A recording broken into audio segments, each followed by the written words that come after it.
So joining us now is Congressman LaHood's colleague from the same state, but from the other side of the aisle. Please welcome Congresswoman Jan Schakowsky from Illinois, a Democrat and a member of the House Energy and Commerce Committee. Representative Schakowsky.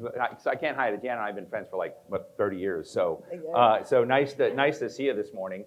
Hope you got some avocado toast and enjoyed it. Awesome. It is pretty good here. So let me just start again to come back to this question of the topography of, as you see it, you know, the hills, the barriers, the things that we should be thinking about when we're thinking about e-commerce. I know you've been very worried about a different dimension of it, which is essentially informing consumers, giving consumers rights in this area with nefarious players online. I have a problem with non-nefarious players online sometimes. You know, when I get something clearly extra large, but Ted Baker says something that's a medium. We'll get into that later. You know, try to get it back to them. It's very hard. But in any case, the question I have is, you know, as you look at this topography, what are the top issues you think need to be, you know, on our roster of concerns as you look at the growth of e-commerce in the United States? Okay, great. Well, let me just say that I have had the pleasure of being the chairman of the Consumer Protection Subcommittee and Commerce Subcommittee on the Energy and Commerce Committee, now called the Innovation, Data, and Commerce Subcommittee. So this is the brand new name? This is the brand new name. So this is good. This is a tweetable moment. No longer Innovation, Data, and Commerce. No longer. I miss consumer protection. The good news is that I am very happy with. I was the chair. Now I'm the ranking member, and I really look forward to continuing to go forward. And be able to pass legislation. We were able to get out of the full committee, the American Data Protection and Privacy Act, which is very, very important, and I want to continue to be able to move forward with that. And so I'm optimistic that we can move ahead. That's still a priority for me. But in the last Congress, you also got the Informed Consumers Act through. So I want to talk about the Informed Consumers Act, which is, I think, a really important achievement that we made. Gus Bilirakis is now the chairman of the committee. He's been great. I mean, you're buddies. We are absolutely buddies. Hopefully I haven't gotten either one of you in trouble with that. But no, you know, when I went and congratulated him on the floor of the House that he was now the chairman, he gave me a hug in front of all the Republicans. So I don't know how that went over, but that's sort of where we're at. So he's probably going to get primaried now with that picture. I don't know, but it was there's probably a photo of that. I don't know, even though that you're not supposed to do that on the floor. So I don't know. Anyway. But the Informed Consumer Act was really important because what we know is that there has been a lot of counterfeit. There has been a lot of stolen products that have been allowed. That resold. Pardon me? That are then resold online, right? That are resold online. And so what we have done in that legislation is require the platforms to actually verify that these are legitimate businesses that are being sold. The platforms have often said, well, you know, we're not the third party. You've made as I understand, the FTC the enforcer of this. I've seen Lena Khan come on, and she's made some things on non-competes and others. How is the FTC as an enforcer? Do they have an enforcement arm? And as I understand it, what they look for are high volume sellers online as a way to kind of track down from high volume, no labeled names online. Is well, that right? We know that over $500 million actually has been in these kinds of products that have come in. They can also be dangerous for consumers. So the Federal Trade Commission is the enforcement agency, and one of the things that Gus and I are doing, and we're all doing, is to try and speed up the FTC to make sure that they have the rulemaking to be able to do this. They Right. have a limited amount of time, and we're pushing that to go ahead so that the enforcement is absolutely there. But this is really important, that there be accountability of who is it that is actually selling these things. And so much money has been stolen from legitimate businesses and actually really harmed consumers as well. What about the other side? You know, there's a certain side here, but basically American manufacturers, small businesses, say in your district across the country, and getting on. I remember, I mean, you and I probably first met, you know, when I was doing U.S.-Japan trade, and you know, things like Easton baseball bats. You know, there were, you know, reasons, cultural reasons why aluminum baseball bats were problematic in Japan, or there were all sorts of non-tariff barriers. I mean, U.S.-Japan trade used to be defined by non-tariff barriers, and so now you see, I don't want to speak about our host today, but you know, the sponsor today, but with companies that are trying to take American products and get them to the rising global middle class around the world, many of whom are Sure. in China. Is that a priority of your caucus as well? Is there an understanding that being connected to trade opportunity outside the country is also very important for American Absolutely, business? and that's why I think the idea of commerce is in the title here, that we want Right. to, we certainly do want to encourage that. Yes, we do. And so, and then so when you kind of look at that and look at people there, is there literacy among the caucus? As I was just telling Darren, you know, I remember doing, you know, trade policy and raising a lot of concerns about some issues of kind of manic trade at one point. You were supportive of the USMCA. I mean, you heard the story I was telling about Richard Trumka and Bob Lighthizer. Why did trade fizzle out after USMCA got done? Why haven't we gone back to a number of trade deals or looked at new trade deals and figure out, okay, there's an opportunity to get labor and environment and, you know, commercial concerns commingled in a way that are good for the country? Do you think that's a missing? I heard Darren say that environmentalists and labor have interfered with the possibility of doing the kind of trade we need. I of course disagree heartily with that. I think that we can do it all. I am concerned when it comes to the tech industry, when we're talking about IPEF and the new trade agreement that's being considered right now. And I think, you know, this is a good thing. We want to encourage that kind of trade. But at the same time, we want to make sure that we protect the ability of the United States to develop its own policy when it comes to privacy and antitrust and things like 230. You know, we don't want to give away our ability to regulate in the ways that we need to, even as we negotiate these trade agreements. Do you see that there's anything we should be doing that we're not, Jan, in the consumer protection area, like what the next steps would be? I know you're worried about counterfeiting. I mean, it's something I had not read a lot about or known about until I read your work in it. So, and the I mean, how big is the counterfeiting problem from your perspective? So the counterfeiting problem is absolutely huge. We want to close what is called the Amazon loophole, which allows companies not to just send huge packages of stuff to the United States, but to do, some of you I'm sure have heard of de minimis, to allow smaller number of items to come directly to the consumer, but it amounts to really millions. So this is the de minimis threshold I've just learned, right? Yes. The de minimis threshold is about $800 today. It used to be $200. Is there a problem with that from your viewpoint? The problem is that they and I'm asking this question they for don't one of our own journalists yes. who said, Steve, ask this question. They are able then to skip the kind of inspections that are supposed to go to these products that are coming over.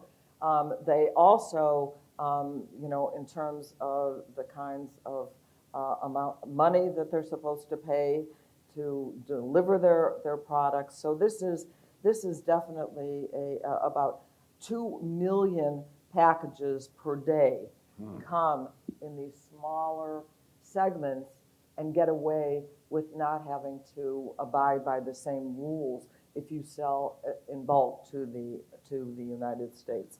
So we were able, again, Gus and I were able to pass in a bipartisan way the Consumer Protection Safety Inspection Bill that added about 200 more people from the Consumer Product Safety Commission to come down to the border and the ports And all the ports. and the ports to be able to Is check. 200 people enough? Probably not. Yeah. Probably I mean, it raises not. this interesting question of, and excuse me for being, do we kind of suck at global inspections?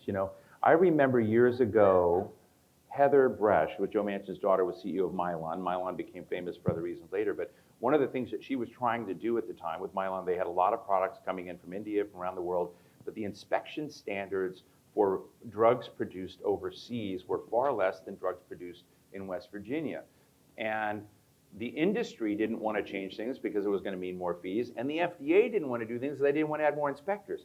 So she was simultaneously saying, shame on both of you, why aren't we getting our inspecting standards up there? And if you look across government, there so many of the standards were set up in the 30s, the 40s, the 50s. Do we need to kind of have an overhaul as to how we look at inspections? And I mean, I know you succeeded with Gus to get this through, but is it anywhere near enough? Oh, not nearly enough. And in fact, during COVID, there was hardly any inspections. So we were able to pass this legislation and at least get 200. And is there sort of a show and tell without inspections of things that went bad, of people that were impacted? Well, certainly there were. I mean, I don't think we have good data Yeah. on exactly what happened, but we knew that, and we know that that's a problem without inspections.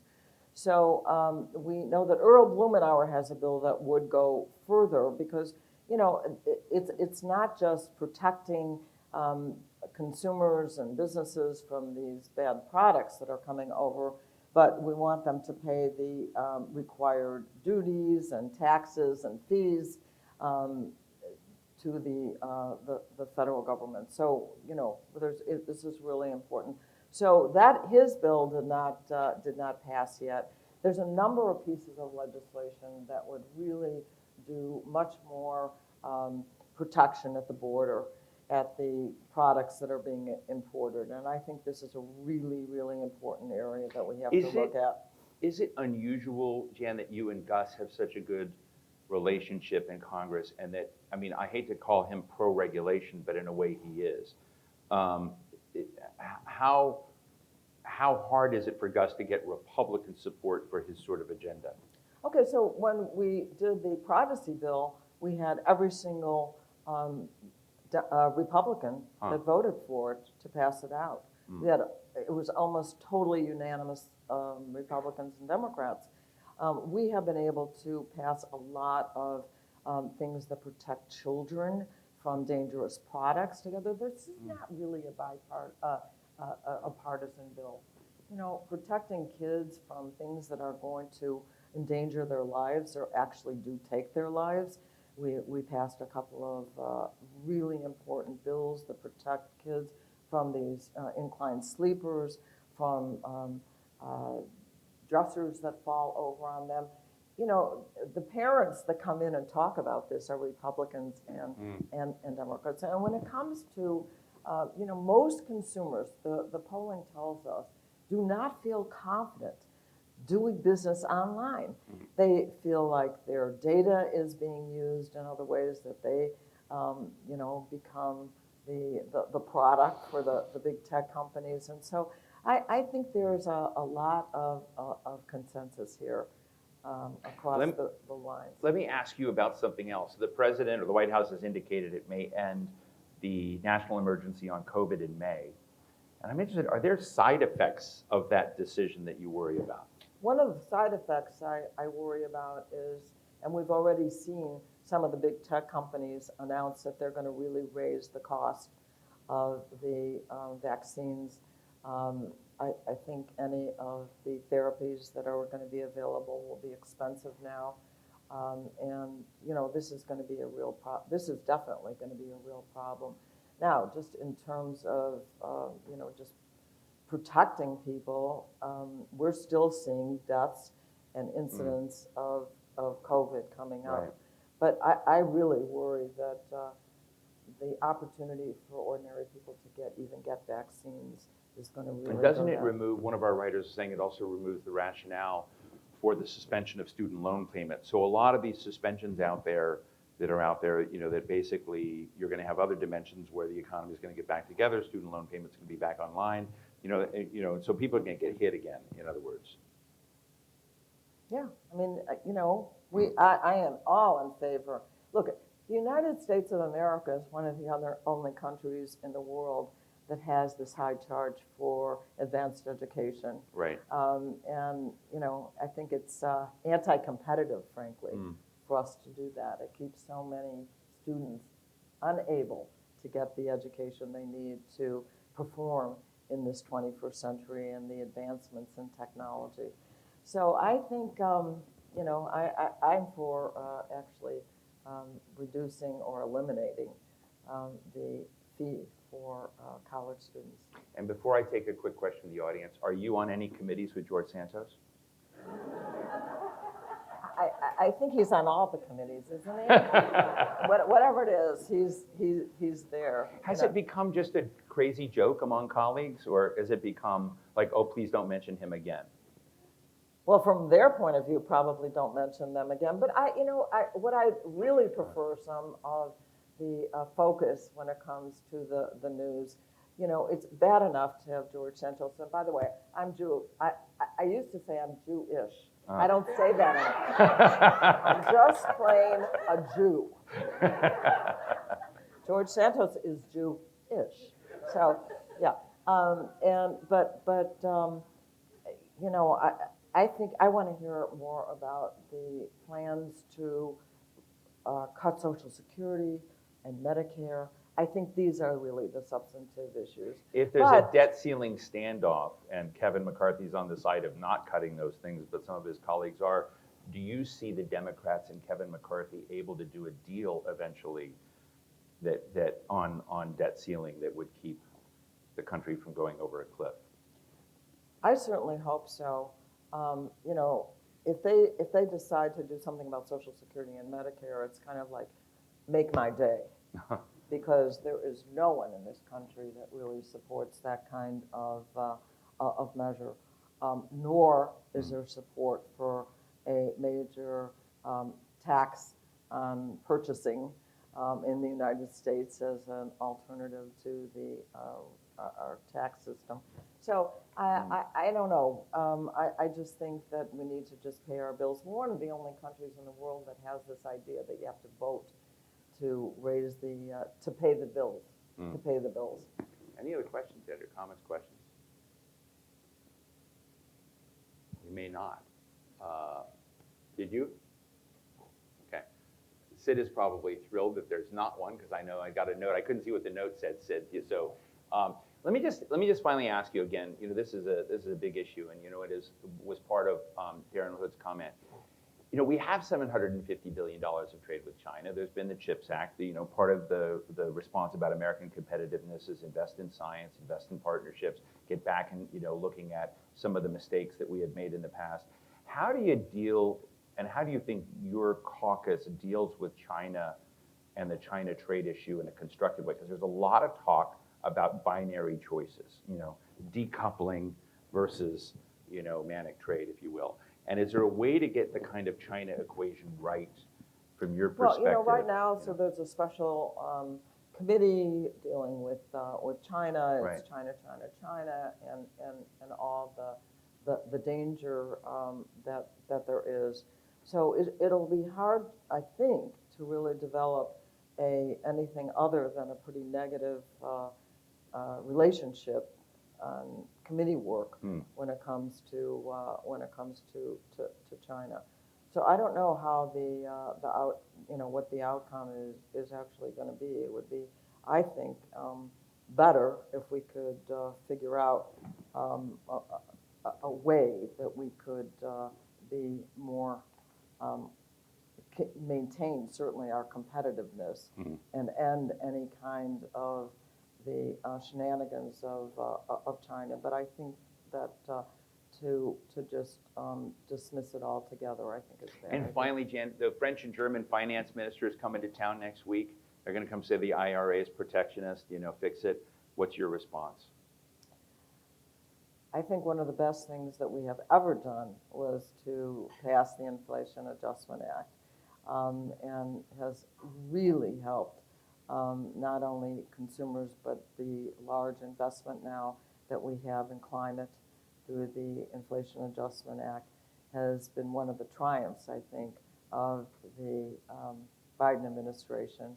And you're going to see now a rollout of all the things that we did in the 117th Congress, including all the infrastructure work, and I think this is going to be a really positive. I'm looking forward to all of the ribbon cuttings and want to discourage those members of Congress who voted against all these bills not to show up, because we'll call them out. But this is going to be, I think, the hallmark of the Biden administration. Well, as usual, I'll say Representative Jan Schakowsky is never an ish. Ladies and gentlemen, Representative Jan Schakowsky, thank you so much. Okay. Great, thank you so much.